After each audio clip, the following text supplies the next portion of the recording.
কল্পনা করুন আপনি আপনার বন্ধু বা প্রিয়জনের অন্ত্যেষ্টিক্রিয়ায় শোক করছেন। এমন সময় হঠাৎ তারা জেগে উঠল। এটি কোনো কল্পকাহিনীর মতো শোনাতে পারে, কিন্তু বিশ্বাস করুন বা নাই করুন, বাস্তব জীবনে এটা বহুবার ঘটেছে। কিছু ক্ষেত্রে সবাই ভেবেছিল যে ব্যক্তি মারা গেছেন, কিন্তু তারা ভুল ছিল। আবার কেউ কেউ নিজের মৃত্যু ও অন্ত্যেষ্টিক্রিয়া জালিয়াতি করেছিল শুধু দেখতে কে কে উপস্থিত হয়। তো বন্ধুরা, আজকের ভিডিওটি একটু ভিন্ন রকম হতে যাচ্ছে, আশা করি খুবই ভালো লাগবে। তাই অনুরোধ থাকবে শেষ পর্যন্ত দেখার জন্য। আর এখনো যারা চ্যানেলটি সাবস্ক্রাইব করেনি তারা করে দিন। নোয়েলা রাকুন্ডো। নোয়েলা রাকুন্ডোর গল্প 2016 সালে বিশ্বজুড়ে শিরোনাম হয়। তিনি অস্ট্রেলিয়ায় থাকতেন, কিন্তু একদিন তাকে তার বাড়ি বুরুন্ডিতে ফিরে যেতে হয়।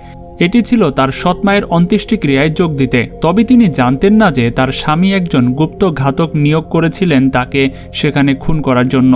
যখন নোয়েলা বুরুন্ডিতে পৌঁছান, গুপ্ত ঘাতক তাকে ধরে ফেলে, কিন্তু যখন তারা বুঝতে পারে যে তার নিজের স্বামী এই হত্যার আদেশ দিয়েছে, তখন তারা তাকে মুক্ত করে দেয়।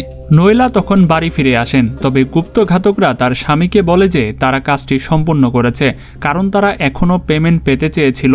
তাই নোয়েলার স্বামী বিশ্বাস করে যে তাকে খুন করা হয়েছে, তার অন্ত্যেষ্টিক্রিয়ার আয়োজন করে। কিন্তু তিনি হতবাক হয়ে যান যখন নোয়েলা নিজেই অন্ত্যেষ্টিক্রিয়ায় তার সম্মুখীন হন। পরে তার স্বামী বালেঙ্গাকে 5 বছরের কারাদণ্ড দেওয়া হয়। নোয়েলা তারপর তার 8 সন্তান নিয়ে নতুন জীবন শুরু করেন। এটি অবিশ্বাস্য যে এই দম্পতি 10 বছর ধরে বিবাহিত ছিলেন এবং তারপর বালেঙ্গা এমন কাজ করার সিদ্ধান্ত নেন।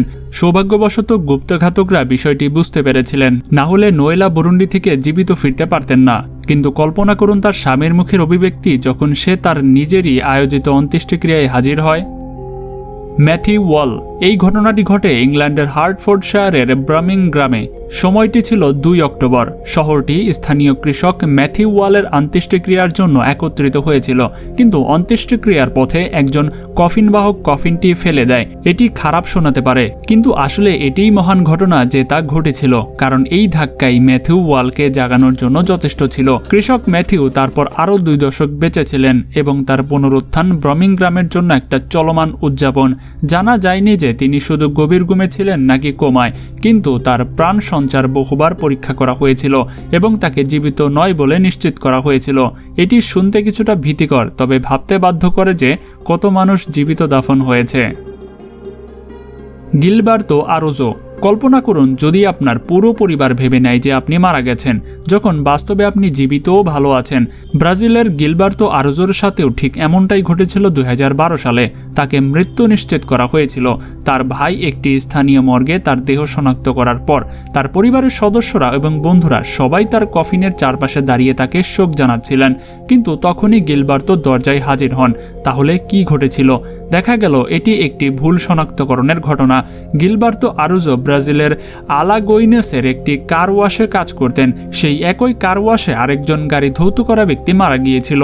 অন্য যে গাড়ি ধোয়ার ব্যক্তিটি ছিলেন তিনি গিলবার্তোর অনেকটা তার মতোই দেখতে ছিল, এবং তাই গিলবার্তোর ভাই ওই ব্যক্তিটিকেই তার নিজের ভাই বলে ভুল করে বসে পড়েন। আমার ধারণা 2 ভাই খুব ঘনিষ্ঠ ছিলেন না, অথবা হয়তো আহত অবস্থায় অন্য ব্যক্তিটিকে তার নিজের ভাইয়ের মতো দেখতে মনে হয়েছিল।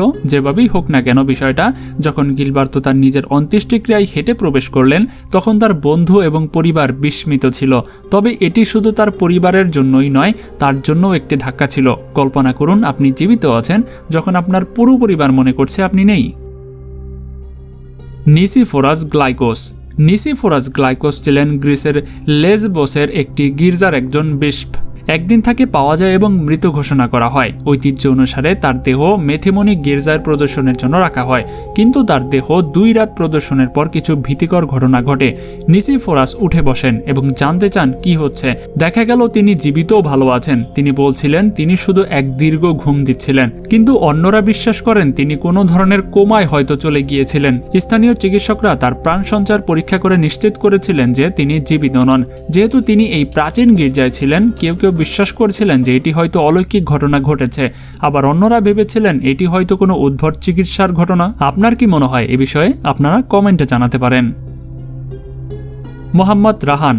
একদিন সিরিয়ার ডামেস্কের মোহাম্মদ রাহান একটি স্থানীয় বাজারে ছিলেন। এমন সময় কাছেই একটি বড় বিমান হামলা হয়। স্থানীয় বাজার বিস্ফোরণের ধাক্কা নেয়। কোনো কারণে তাকে মারা গেছে বলে রিপোর্ট করা হয়। বলা হয়েছিল তিনি ধ্বংসস্তূপের নিচে চাপা পড়ে দুর্ভাগ্যবশত বেঁচে উঠতে পারেননি, কিন্তু সেটা শুধু অর্ধেক সত্য ছিল। তার বন্ধু ও পরিবার তার অন্ত্যেষ্টিক্রিয়ার আয়োজন করে। কাউকে কিছু না জানিয়ে তা এগিয়ে নেওয়া হয়, কিন্তু তার বন্ধু ও পরিবার তখন রেহাই পায় যখন তিনি তার অন্ত্যেষ্টিক্রিয়া শেষ হবার মুহূর্তেই হাজির হন। মোহাম্মদ ধ্বংসস্তূপের নিচে 36 ঘন্টা চাপা পড়েছিলেন, কিন্তু শেষ পর্যন্ত কোনো উদ্ধার দল ছাড়াই তিনি নিজেকে মুক্ত করতে সক্ষম হন। যখন তিনি অন্ত্যেষ্টিক্রিয়ায় প্রবেশ করলেন তখনও তার চুল এবং দাড়িতে ধ্বংসাবশেষ আটকে ছিল। কল্পনা করুন যদি আপনি তার প্রিয়জন হতেন। এটা একটি আবেগী রোলার কোস্টার হতো। প্রথমে শুনতে পাওয়া যায় যে তিনি মারা গেছেন, কিন্তু তারপরে জানা যায় তিনি ঠিক আছেন। এটা সত্যি ভাষায় বোঝানোর মতো কোনো অনুভূতি নয়। ওয়াল্টার উইলিয়ামস 26 ফেব্রুয়ারি 2014-এ মিসিসিপির ওয়াল্টার উইলিয়ামসকে মৃত বলে নিশ্চিত করা হয়। তখন তার বয়স ছিল 78 বছর। সমস্ত কাগজপত্র সম্পন্ন করা হয় এবং তাকে একটি বডি ব্যাগে ভরে একটি অন্ত্যেষ্টিক্রিয়ার গৃহে নিয়ে যাওয়া হয়। কিন্তু তার অন্ত্যেষ্টিক্রিয়া একদিন আগে যখন তাকে প্রস্তুত করা হচ্ছিল তখন কিছু অদ্ভুত ঘটনা ঘটে। করোনার নোটিশ করেন তিনি খুব হালকাভাবে শ্বাস নিচ্ছেন। তারপর হঠাৎ তার পা নড়তে শুরু করে এবং এটি স্পষ্ট হয়ে যায় যে ওয়াল্টার জীবিত। তাকে একটি হাসপাতালে নিয়ে যাওয়া হয় এবং নিশ্চিত করা হয় যে তিনি আসলে জীবিত।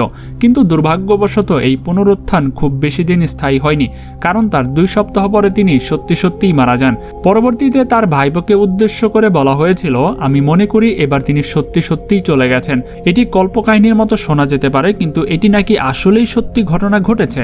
এটিকে ল্যাজারাস সিনড্রোম বলা হয়, যেখানে আপনি মারা যান এবং তারপর পুনর্জীবিত হন। মোহাম্মদ ফুরকান 2019 সালে মোহাম্মদ ফুরকানের পরিবার খুব দুঃখিত ছিল। একটি কবর খনন করা হয়েছিল এবং তারা তাদের প্রিয়জনকে দাফন করতে যাচ্ছিল। এমন সময় অবিশ্বাস্য ঘটনাটি ঘটে।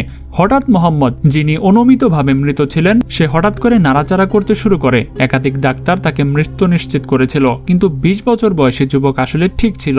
তাকে দ্রুত হাসপাতালে নিয়ে যাওয়া হয় এবং ভেন্টিলেটরে রাখা হয়। 20 বছর বয়সী ছেলেটি সে শুধুমাত্র একটি সড়ক দুর্ঘটনায় আহত হয়েছিলেন এবং দৃশ্যত তার পরিবারকে শুধুমাত্র তখনই বলা হয়েছিল যে তিনি মারা গেছেন যখন তারা হাসপাতালের বিল দিতে অস্বীকার করে, কারণ তাদের টাকা ফুরিয়ে গিয়েছিল। এটি উত্তরপ্রদেশের রাজ্যের স্বাস্থ্যসেবা ব্যবস্থার তদন্তের দাবি তোলে। তার বড় ভাই বলেছিলেন যে পরিবারটি আবেগের এই রোলার কোস্টারে আঘাতপ্রাপ্ত হয়েছিল এবং সত্যি বলতে আমি বুঝতে পারি না কেন এমনটা করলো। ঝাং দিয়ানগ্যান ছিলেন চীনের একজন 66 বছর বয়সী ব্যক্তি, কিন্তু একদিন তার নিজের অন্ত্যেষ্টিক্রিয়া মঞ্চস্থ করার একটি ধারণা আসে। তিনি এটি নিজেই আয়োজন করেছিলেন, শুধু দেখতে চেয়েছিলেন যে তার অন্ত্যেষ্টিক্রিয়ায় কতজন মানুষ উপস্থিত হয়। তিনি কৌতূহলী ছিলেন কারণ তিনি কখনো বিয়ে করেননি এবং তার কোনো সন্তানাদিও ছিল না। চীনা সংস্কৃতিতে বলা হয় যে মৃতদের প্রয়োজন রয়েছে, তাদের কবরে নিয়মিত পরিদর্শন করতে যাওয়া উচিত যাতে তাদের এই প্রয়োজনগুলো পূর্ণ হয়। দেখা গেল যে ঝাং এর অন্ত্যেষ্টিক্রিয়ায় 40 জন আমন্ত্রিত ব্যক্তি উপস্থিত হয়েছিলেন, আরও কয়েক শত অন্যান্য লোকেদের সাথে, কিন্তু অবিশ্বাস্যভাবে তিনি তখনও খুশি ছিলেন না। 20 জন বন্ধু আত্মীয় স্বজন উপস্থিত হয়নি এবং তাকে উদ্ধৃত করে বলা হয়েছিল, আমি বিশ্বাস করতে পারছি না যে এত আত্মীয় স্বজন এবং বন্ধু আমার সম্পর্কে চিন্তা করে না। সত্যি বলতে যদি আমার অন্ত্যেষ্টিক্রিয়ায় 100-এরও বেশি মানুষ উপস্থিত হয় তবে আমি বেশ খুশি হতাম। কামেল একদিন একজন 25 বছর বয়সী পোলিশ যুবক বেশি ভদকা পান করেছিল। একটিবারে তিনি অজ্ঞান হয়ে পড়লে তার বন্ধুরা অ্যাম্বুলেন্স ডাকে। তাকে হাসপাতালে নিয়ে যাওয়া হয় এবং তাকে মৃত বলে নিশ্চিত করা হয়। কিন্তু যখন তাকে মর্গে নিয়ে যাওয়া হয় তখন দেখা যায় যে সে আসলে এখনও জীবিত।